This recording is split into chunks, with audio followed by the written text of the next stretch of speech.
களமிறங்கியவர்கள் நிகழ்ச்சியில் ஒவ்வொரு வாரமும் வித்தியாசமான மனிதர்களை சந்தித்து வருகிறோம்.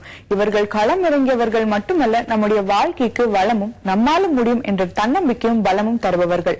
இன்று நாம் சந்திக்க போகிறவர்களும் நமக்கு பல புதிய தகவல்களை சொல்லித் தரப்போகிறார்கள். அவற்றை கேட்கும் போது அட இந்த சின்ன உயிரில் இத்தனை விஷயங்களா என்று நிச்சயம் ஆச்சரியப்படுவீர்கள்.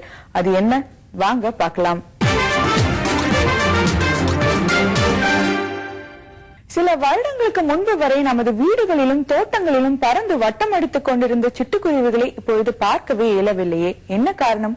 எல்லாரும் சொல்லும் காரணம் செல்போன் கோபுரங்கள். ஆனால் அது மட்டும் காரணம் அல்ல என்று கூறி குறைந்து கொண்டிருக்கும் சிட்டுக்குருவிகளுக்கு கூடுகள் தருகிறார்கள் இவர்கள். என்னுடைய பேர் ஆனந்த். நான் ஒரு சுற்றுச்சூழல் ஆர்வலர். சுற்றுச்சூழல் ஆர்வலர்னா முக்கியமா சிட்டுக்குருவிகளை பாதுகாக்கும் பணியில் நாங்கள் ஈடுபட்டிருக்கோம். நான் ஒரு பத்திரிகையாளர். கோவையில் இருக்க சில பத்திரிகையாளர்லாம் ஒன்றா சேர்ந்து இந்த பணியை செஞ்சுட்டு இருக்கோம். எங்க கூட பொதுமக்களும் அவங்களோட ஒத்துழைப்பை கொடுத்துட்டு இருக்காங்க. சிட்டுக்குருவிகள் அழிஞ்சிட்டு இருக்கு. அதுக்கு செல்போன் டவர்கள் ஒரு பெரிய பிரச்சனை அப்படிங்கிற ஒரு பொதுவான ஒரு கருத்து மக்கள்கிட்ட நிலவி இருக்கு. அது உண்மையான காரணமா என்றால் அதுவும் ஒரு காரணமே தவிர முக்கியமான காரணமா அதை சொல்ல முடியாது. ஏன் அப்படின்னு கேட்டீங்கன்னா, ஒரு உயிர் ஒரு ஜீவன் வாழ்றதுக்கு முக்கியமான காரணம் உணவும் இருப்பிடமும் தான். அப்படி பார்க்க போனா சிட்டுக்குருவிகள் வாழ்ந்து வந்த ஓட்டு வீடுகள் இன்னைக்கு பெரிய அளவுல இன்னைக்கு இல்ல. நம்ம எல்லாம் அடுக்குமாடி குடியிருப்பு கலாச்சாரத்துக்கு மாறிட்டு இருக்கோம், பிளாட் சிஸ்டம். அப்ப பாத்தீங்கன்னா அதோட இருப்பிடம் பற்றாக்குறை ஏற்பட்டு இருக்குங்க. அதே மாதிரி உணவு பழக்க வழக்கங்கள் இல்லவே இல்லை. அந்த காலத்துல குருணை, அது மாதிரி இந்த ராகி, கம்பு, இந்த மாதிரி இயற்கை தானியங்களை சாப்பிட்டு இந்த பறவைகள் உயிர் வாழ்ந்தது.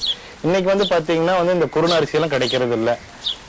என்னன்னு பாத்தீங்கன்னா நம்மளே இந்த பீஸா, பர்கர் இந்த மாதிரி உணவு பழக்கத்துக்கு மாற விட்டுருக்கோம். நம்மகிட்ட இந்த தானியங்கள் சாப்பிட்ற பழக்கம் ரொம்பவே குறைஞ்சு போச்சு. அதே மாதிரி உணவு பதப்படுத்தும் முறைன்னு ஒன்று இருந்தது. அதுல இந்த பறவைகளுக்கு நிறைய உணவு கிடைச்சிட்டு இருந்துச்சு. ஒரு எடுத்துக்காட்டா சொல்லணும்னா, கிராமப்புற பகுதியில பார்த்திருப்பீங்க, இந்த நெல் குத்துதல், புடைத்தல், குருணை நீக்குதல், இதெல்லாம் கையால செஞ்சிருந்தாங்க. அந்த காலத்துல அந்த பெண்களுக்கு அது உடலுக்கு ஒரு வலிவும் சரி, அதே சமயத்துல இந்த பறவைகளுக்கு உணவாகவும் கிடைச்சிட்டு இருந்துச்சு. மக்களோட வாழ்க்கை முறை மாறுறது சிட்டுக்குருவிகளோட அழிவுக்கு பெரிய காரணம். இப்ப செல்போன் டவர்னாலதான் சிட்டுக்குருவி அழியுதுன்னா ஏன் காக்கா அழிய மாட்டேங்குது? மைனாக்களோட கவுண்ட் பாத்தீங்கன்னா மோனோபோலியா இன்க்ரீஸ் இருக்கு, அதிகமாயிட்டு இருக்கு. இப்ப நிறைய இடத்துல நீங்க மைனாக்களை பார்க்கலாம். ஏன்? அதுவும் பறவை இனம் தானே, அது அழிஞ்சிருக்கலாமே. அது ஏன் அழியல? காக்கா அழியல, சிட்டுக்குருவி மட்டும் எப்படி அழியுது அப்படின்னு கேட்டா அழிவதில்லை. சராசரியாக ஒரு சிட்டுக்குருவி 5 முதல் 6 ஆண்டுகள் வாழ்றதுன்னா மேபி ஒரு ஓராண்டு காலம் அதோட வாழ்க்கை குறையலாம்.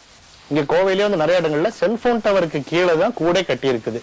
இப்ப நாங்க பாத்தீங்கன்னா, நானு, பத்திரிகையாளர் பழனி, இயற்கையாளர் பாண்டியராஜ், நாங்கெல்லாம் போய் கல்லூரி மாணவர்கள் இவங்ககிட்ட எல்லாம் இது குறித்து விழிப்புணர்வு வாசகங்களை கொடுக்குறோம்.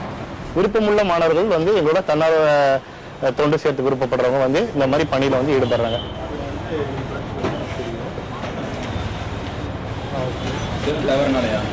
செல்போன் டவர் கிடையாது, எல்லாம் விட தப்பு தப்பா நினைக்கிறாங்க. செல்போன் டவர்லாம் கிடையவே கிடையாது. அதோட இருப்பிடமும் அதோட உணவும் அழிஞ்சிடாங்க. ஓட்டு வீடுகள் தான் இன்னைக்கு கிடையாது. இடிச்சு நம்ம ஃபிளாட்டுக்கு மாறிக்கும். ஃபிளாட் எல்லாம் கொடுக்கட்ட வாய்ப்பு இல்லை. ஓட்டு வீடுகள் பார்த்தீங்கன்னா கொஞ்சம் கூடுகட்டிட்டு போயிருக்கு. நான் இங்கே 13 வருஷமா கடை வச்சிருக்கேன்.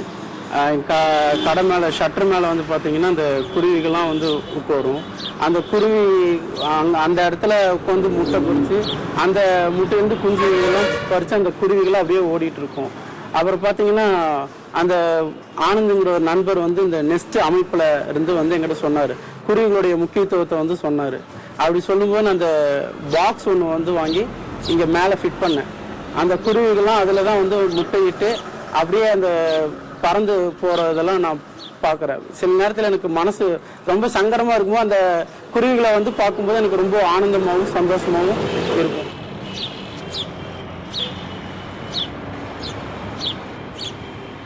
சிறு வயது முதலே என்கிட்ட பறவைகள் மீதான ஒரு ஆர்வம் ரொம்ப ஜாஸ்தியா இருக்கும். ஒரு டெய்லர் பேர்டுனா என்ன, ஒரு வீவர் பேர்டுனா என்ன, ஒரு சிட்டுக்குருவின்னா என்ன, ஒரு ரூஃபஸ் ஸ்ட்ரீப்னா என்ன, ஒரு ஒயிட் பெலி ட்ராங்கோன்னா என்ன, இது மாதிரி நிறைய விஷயங்கள்ல சின்ன வயசுல நான் பறவை சார்ந்து ஒரு ஆய்வுல ஈடுபட்டிருந்தேன்.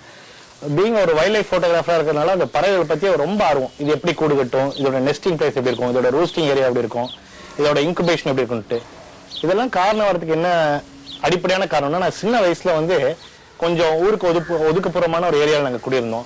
இப்போ மாலை நேரங்களில் இன்னைக்குதான் நம்ம குக்கர்லாம், அன்னைக்கு எங்க அம்மா சாப்பாடு வடிப்பாங்க. இந்த கஞ்சி அப்படின்னு சொல்லக்கூடிய ஒரு விஷயத்த கொண்டு போய் வீட்டுக்கு பின்னாடி இருக்க ஒரு முள்ளு செடி மேல கொண்டு போய் கொட்டுவாங்க. அந்த கஞ்சியில வந்து ஒரு சில சோட்டு பருக்கைகள் எங்கி இருக்கும். இதை சாப்பிட வந்து சாயந்தரமான குருவிகள் வர ஆரம்பிச்சு, சிட்டுக்குருவிகள். அப்ப எனக்கு வந்து ஆர்வம், இந்த குருவி பக்கத்துல போய் நம்ம உட்காந்துக்கலாம் அப்படின்னு சொல்லிட்டு என்ன பண்ண, முதல் நாள் அதை போய் அந்த முள்ளு செடி மேல ஒரு சாக்கை விரிச்சு வச்சுட்டு வந்துட்டேன். அப்புறம் வந்து அந்த சாக்கை பார்த்து பயந்துட்டு ஒரு 2-3 நாள் வராம அந்த குருவி ஒரு 3வது நாள் 4வது நாள் வந்துச்சு. 5வது நாள் அது ஒரு சின்ன ஒரு ஓட்டையை போட்டுட்டு என் கண்ணுக்களவா அந்த சாக்குக்குள்ள போய் நானே உட்கார்ந்துட்டேன். சோ அப்ப அந்த பக்கத்திலே வந்து குருவிகள் வந்து சாப்பிட ஆரம்பிச்சது. ஒரு நாள் நான் இருக்கிறது அந்த பறவை வந்து தெரிஞ்சுக்கிட்டாலும் நான் வந்து எந்த இடையூறும் ஏற்படுத்தாம அப்படியே உட்கார்ந்து பார்த்துட்டு அது பாட்டிக்கு சம்பந்தம் இல்லாம என்னை கண்டுக்காம சாப்பிட்டு போக ஆரம்பிச்சது. ஒரு 10 நாள் கழிச்சு இந்த சாக்கை எடுத்துட்டு போய் நாங்க உட்கார்ந்தேன். அப்பவும் பயந்தது. அப்புறம் கொஞ்ச நேரம் கழிச்சு இந்த பயம் தெரிஞ்சு இந்த பறவை என்கிட்ட பக்கத்து வர ஆரம்பிச்சு. சோ அப்பவே ரொம்ப நல்லா தெரிஞ்சது, மனிதர்களை நேசிக்கக்கூடிய ஒரு குருவி தான் சிட்டுக்குருவி. இதை நாமளும் திருப்பி நேசிக்கணும் அப்படின்னு சொல்லி அப்பையில இருந்து இந்த பறவைகள் மீதான ஆர்வம் எனக்கு வந்து கொடுத்து, குறிப்பா சிட்டுக்குருவியோட ஆர்வம். இந்த சிட்டுக்குருவியில நிறைய வந்து ஸ்பேரோஸ் வெரைட்டி இருக்குங்க. சின் ஸ்பேரோஸ், யூரோஷியன் ஸ்பேரோஸ், இந்த மாதிரி நிறைய ஸ்பேரோ வெரைட்டி இருக்கு. இந்த குறிப்பிட்ட ஹவுஸ் ஸ்பேரோ அப்படிங்கிற ஒரு ஸ்பேரோ மட்டும்தான் நம்ம ஊர்ல இருக்குது.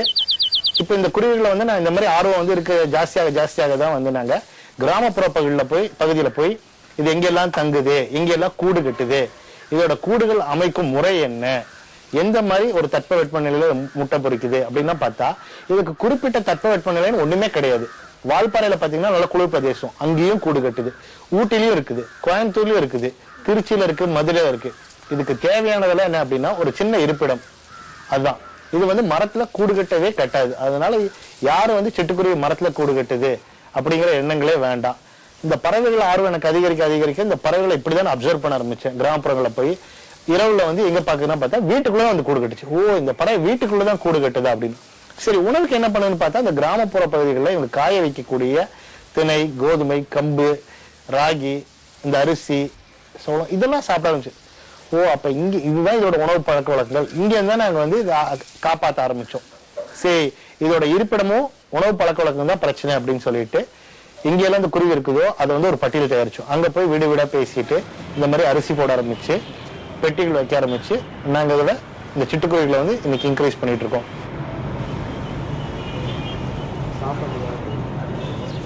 சின்னதாய் செல்லம் போல் இருக்கும் இந்த சிட்டுக்குருவிகள் நமது வீட்டை சுற்றி பறந்து கொண்டிருந்தால் எவ்வளவு அழகா இருக்கும்.